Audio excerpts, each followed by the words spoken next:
Do you think it was a good idea to, as this letter says, quote, immediately release to the maximum extent possible people incarcerated pre-trial and post-conviction? So, Senator, I'd want to understand the context around extent possible. Hey everyone, welcome back to the channel. Today we've got something truly intense to dive into. We're talking about a heated exchange between Senator Ted Cruz and Professor Russell over a controversial letter she signed back in 2020. Now, this isn't just any letter. It calls for the immediate release of a huge number of incarcerated individuals in Connecticut. Yeah, you heard that right. Ted Cruz, as sharp as ever, confronts Professor Russell right out of the gate. He asks her straight up why she didn't disclose this letter to the committee. Professor Russell tries to defend herself, but Cruz isn't letting her off that easy.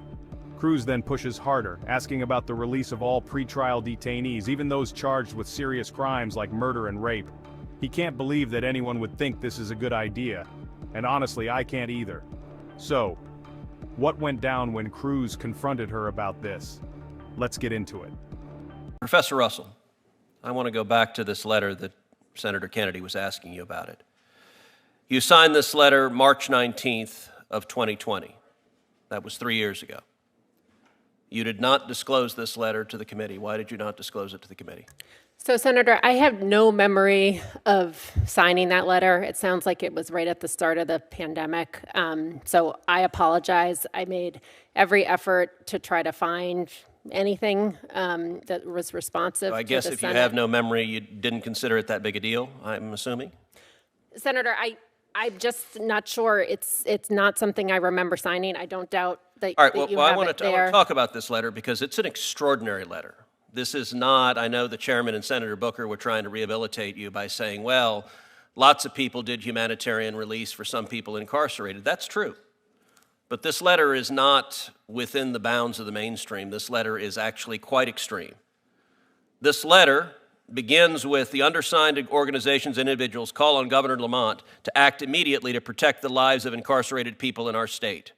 3 urgent steps are needed: the immediate release of as many people in custody as possible, 2, a moratorium on new admissions into jails and prisons.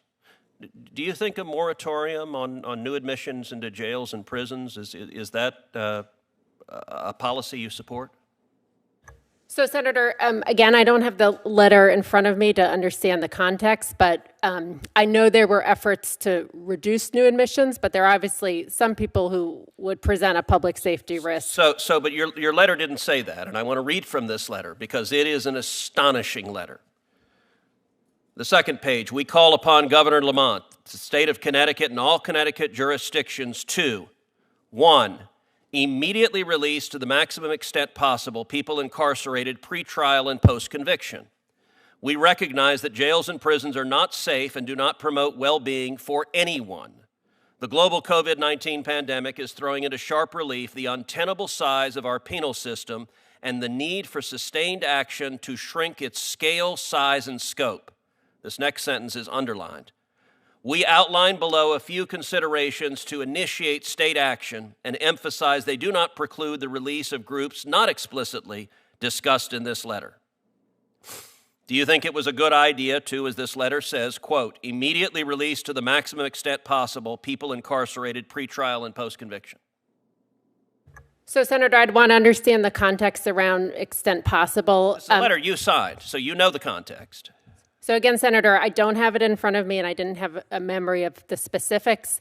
Releases need to be... Give a witness a copy of the letter, which is right there. You'll have it in front of you in about 10 seconds. Thank you, Senator. I do believe releases need to be consistent with public safety. Okay, well, that's not what this letter says. The letter continues, pretrial release, quote, Governor Lamont should use his emergency powers to protect incarcerated people, their communities, and correctional staff by releasing all people, all who are incarcerated without having been convicted of any crime.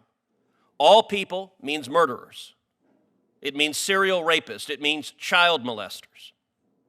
Do you think it is remotely reasonable to call upon the governor to release every murderer in the state of Connecticut prior to conviction, to essentially eliminate pretrial incarceration?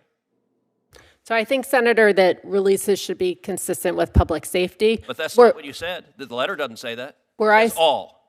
Were I so fortunate to be confirmed as a judge, I would strictly follow the Bail Reform Act, which includes preventative detention. But that's not remotely this letter. mechanism. All right, the next page. It's clear that Ted Cruz wasn't going to let Professor Russell off the hook easily. The letter she signed in 2020 raises a lot of questions about public safety and the limits of executive power. Drop your thoughts in the comments. I'd love to hear what you have to say about this. And hey, if you're not already subscribed, make sure you hit that button and ring the bell so you never miss a deep dive like this one. Thanks for watching, and I'll catch you in the next video.